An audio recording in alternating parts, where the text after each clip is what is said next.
Live from our 7 Tasmania studios, your nightly news with Kim Miller begins now. Good evening. First tonight, isolation rules have been eased for Tasmanians working in a number of key industries. Workers who are deemed close contacts will be able to work if they are COVID negative, but they will need to be tested daily. It comes as the state records 1,100 new infections and 10 people are being treated in hospital for the virus. This bulldog resting easy, knowing she'll be able to see the vet. Isolation rules for COVID-negative close contacts in the veterinary industry now relaxed. For one-man practices like myself, where we've only got a relatively small number of staff, so if one person goes and everybody's a close contact, we may not have anybody else we can call upon.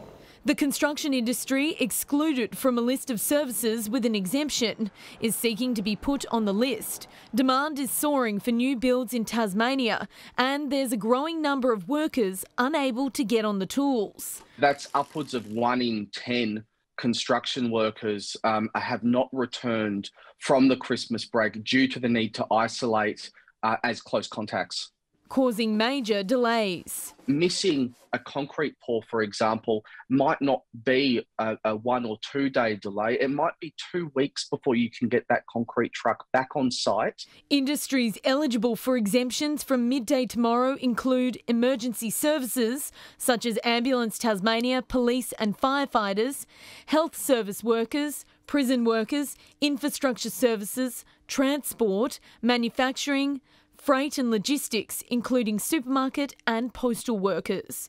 Businesses will need to apply to WorkSafe for an exemption and demonstrate. Absenteeism as a result of isolation is having a critical impact on the service or the provision of services that they provide. But how long will this take? And I think the approval process will be quite quick. I can't give you an exact answer on how quick it will be. Once given the tick of approval, they can return to work, but will need to do a rat test every day for 7 days. Their employer will be couriered the tests. From Saturday, Tasmanians will no longer be able to turn up at a rapid antigen distribution centre. Instead, they will need to apply online or call the public health hotline to request a rat. They will then be sent a text message with a collection point. To give you a time that will manage the flow through those centres. And those in rural areas will have the test kit sent to them. With major changes a shock to many Tasmanians, the Premier has one message. This transition period will end. Things will return to normal. We just need to work together. Elizabeth O'Neill, 7 Tasmania News. Meanwhile, childcare providers want a clear framework on how to handle exposure following conflicting advice in recent days. One of the state's largest operators says it needs more support, and the return of school is anticipated to put extra pressure on the education system. While it was all fun and games this morning in the sandpit, behind the scenes, concerns are growing for the childcare sector. At the moment we do have enough staff for the number of children that we have, but I can't promise that will be a situation that will be ongoing. Providers like Adventure Patch are doing all they can to cope under the pressure, but need more resources and clarity on contact tracing to help curb the spread. Getting supplies of things like masks, rapid antigen tests, we've just got no avenues to get regular supplies. The state's opposition backing their calls today in an effort to protect the vulnerable sector. Our children have to be our priority, particularly the very young children in centres like this who can't be vaccinated. We must make sure they can remain safe. Weeks out from the return of in-person learning, a number of questions remain around how the education system will handle transmission in the classroom. We're seeking clarification from Public Health to find out how safe the students are by having that 1 dose of the vaccine and not having the double dose. I think that's key. Mitigation measures will help manage the spread of COVID in school settings, but early childhood staff say masks and social distancing will be difficult to implement with children under 5. 1,000 air purifiers have been received by the department, with more than 800 already delivered and in schools, and further air purifiers, around 3,500 in total will be received before the start of term 1. The Department of Education has confirmed that if a child in a specific room in a daycare centre becomes positive, not every child in the room will be determined a close contact.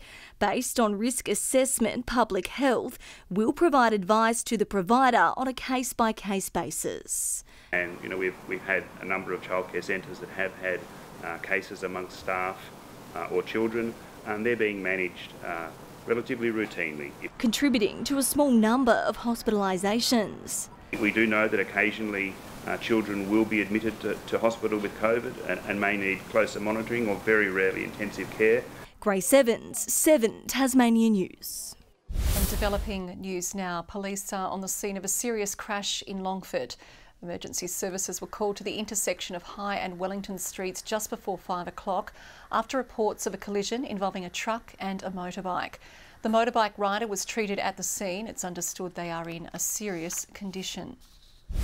Well, dozens of Tasmanian home builders are looking for a new builder after a local branch of a major construction company was placed in the hands of liquidators.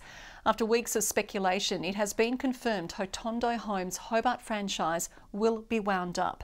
Around 100 customers and contractors have been affected. Documents from corporate regulator ASIC show members of the company voted for the move on January 4, with a liquidator appointed the following day. Queensland-based Revive Financial is handling the process. The reopening of borders and return of tourists has put further strain on Hobart's rental market, according to a new report by Domain. It has seen demand increase for rental properties and landlords opt for lucrative short-term leases. The vacancy rate currently at 0.3% in December. Rental prices for houses have soared 8.7% year on year to $500 a week, while units have gone up nearly 7% to $428 a week. Well, this time tomorrow night, Blunston Arena will be beamed to television screens around the world. Stadium staff today putting the final touches in place for the 5th and final Ashes Test, but spectators are being advised to rug up and prepare for wet conditions. Ironing out the final creases ahead of Tasmania's biggest sporting event yet. Blunston Arena today a hive of activity, with everything from a soundstage to merchandise stalls beginning to take shape. Australia's cricketers, however, had their eyes on the middle. Yeah, it's a bit of grass. Don't really know what to expect. By tomorrow, 14,000 fans will be packed in, passionately cheering their side on. Dozens taking the opportunity today to get a close-up glimpse of their heroes in action at training. The Australian captain full of praise for the city. Yeah, I love going for a walk down to Salamanca, even wearing the hoodie. We're normally thongs and shorts, so it's something a bit different, but it's really nice that, people are lovely here. Also having a chance to sample a few drops of Tasmania. Still being able to get out and about, tried some nice Tasmanian whiskey a couple of days ago. The arena given the valuable hosting rights last month after Perth was forced to pull out due to COVID. The Premier excited about Hobart being showcased on the world stage. This is an opportunity for Tasmania to shine, both nationally and internationally, and I'm sure that we will. Also confident the event won't worsen Tasmania's growing COVID-19 crisis. We've worked with Public Health and they are of the view, quite confidently, that this event can go ahead. Weather, however, might have an impact. The Bomb expecting a wet start to the match tomorrow. For Blunston Arena, we're expecting the showers to be most likely from around 7 p.m. onwards. Storms also forecast on day 2, along with humid conditions which could help swing bowling. However, they're confident we'll avoid a repeat of Sydney. Tasmania is not as prone to severe thunderstorms like Sydney is. We won't be plagued with day after day after day of rain delays. And John Hunt joins us from outside Blunston Arena now. John, the visiting side is currently going through its final paces. That's right, Kim. England has just hit the nets in the last few minutes for one last hit out before the final test begins tomorrow. For many of the touring side, it's the first time they've played in Tasmania. Tomorrow's match marks the 14th time the venue has hosted a test match. It's been the source of many memorable moments, including Australia's unlikely win over Pakistan in 1999, when they chased down 369 after being 5 for 126. The last test here, however, in 2016 was one to forget, with South Africa bowling out Australia for just 85 in their first innings. The first ball of the historic event will be bowled at 3 p.m. tomorrow, weather permitting. And Kim will have a full preview of the match later in sport. That we will. Thank you very much, John Hunt, there at Blunston Arena. Controversial plans for an overpass on the Bass Highway at Leith have been abandoned. The state government says it will now focus on structurally improving the highway junctions of Short Street and Braddon's Lookout Road. The proposal had generated significant opposition as it required the compulsory acquisition of homes in the township. The next generation of motorsport stars has taken to the track for some hot laps behind the wheel of the nation's fastest cars. Garry Rogers Motorsport has held its first combine at Symmons Plains and Baskerville this week, with professional drivers and legends assembling to guide young talent. 17-year-old motorsport prodigy Campbell Logan is about to jump in an S5000 race car for the first time. The S5000s are definitely a beast of a car, so I am nervous, but I'm very excited at the same time. He's taking part in the Garry Rogers Motorsport Combine, giving young drivers the chance to get behind the wheel of S5000s, TCRs and Trans Am cars at Symmons Plains and Baskerville Raceway. They are quite different, they've all got different characteristics, and that's what makes it interesting, so that's been what's really good to learn this week. Legendary Tasmanian driver Marcus Ambrose says he's based the program on the sporting combines he'd seen in the States while racing NASCAR. Ultimately, a race car driver, a professional, has a form of magic behind the wheel. They can do something that others can't. And so not everyone here is going to make it stick as a professional driver, but they'll work out what they need to do and if they can get there. GRM's pro drivers James Moffat and James Golding are among the talent here to set benchmark times and guide the young talent. Each time they drive a car, they get an experience and a feeling, and they have more questions after they've driven the car than before they've driven it. For the GRM team, it's also somewhat of a practice run, with the second edition of Race Tasmania to be held here at Symmons Plains in 4 weeks' time. To come down here, get a head start, we've actually learnt ourselves as a team a few tricks to get around these two tracks with our cars. Josh Duggan, 7 Tasmania News. Another Tasmanian event has fallen victim to the surging COVID cases across the state. The Moona Taste of the World Festival was due to be held in March and it's now been cancelled. Glenorchy City Council says state government modelling predicts COVID case numbers will likely peak around the time of the event, with council unable to guarantee the event wouldn't become a super spreader. Participants have been informed of the decision. Good evening. Hobart 21 today, Launceston and Strahan the warmest population centres with 25, low 20s in Burnie and Devonport. Below average temperatures in the east but well above average over Western Tasmania.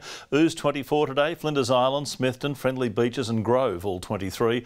Low Head and St Helens 21 and King Island 20.